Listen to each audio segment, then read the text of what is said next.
Water tank fish farming.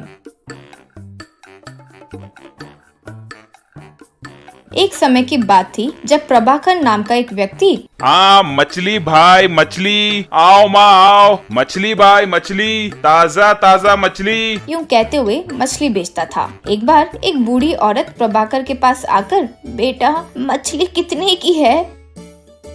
आओ दादी, मेरे पास टूना फिश, अपोलो फिश, ऐसे कई प्रकार के मछलियाँ हैं। आपको कौन सी चाहिए दादी? टूना फिश कितने की है बेटा? केजी 1500।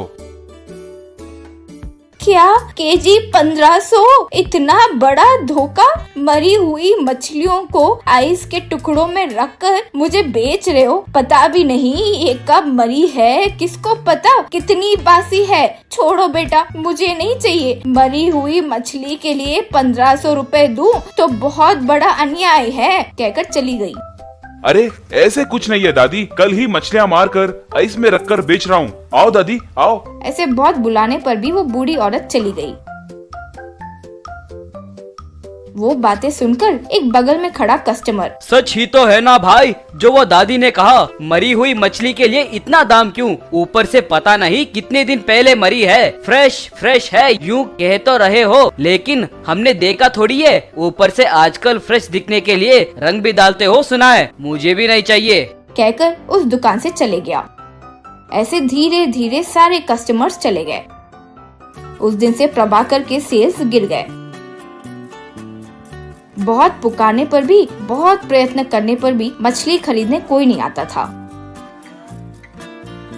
एक दिन घर पर प्रभाकर व्यापार को फिर से कैसे संभालना होगा यूं सोच रहा था, तब उसकी बेटी ज्योति आकर, पिताजी स्कूल में स्विमिंग कंपटीशन हुआ, तब मैं जीती तो मुझे ये बहुमान मिला है, देखो, कहते हुए एक्वेरियम को दिखाई। बहुत अच्छा है बेटी, अब इससे क्या करोगी? मछलियों को पालूंगी पिताजी। वो बातें सुनकर प्रभाकर को एक आइडिया मिला।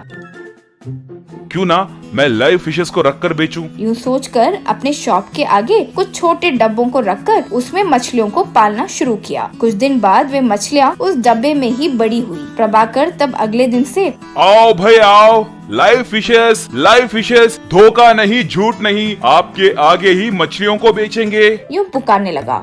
वो बातें सुनकर कई सारे लोग, क्या लाइव फिशेस? यूं कहकर सब लाइव फिशेस खरीदने लगे। इस तरह व्यापार फिर से चलने लगा। प्रभाकर तब से उस डब्बे में ही फिश फार्मिंग करते हुए अलग अलग किस्म के मछलियों को पालकर इन गांव वालों को मछलियां बेचने लगा। व्यापार बहुत अच्छे से चलने के कारण प्रभाकर बहुत कम समय में ही धनवान हो गया।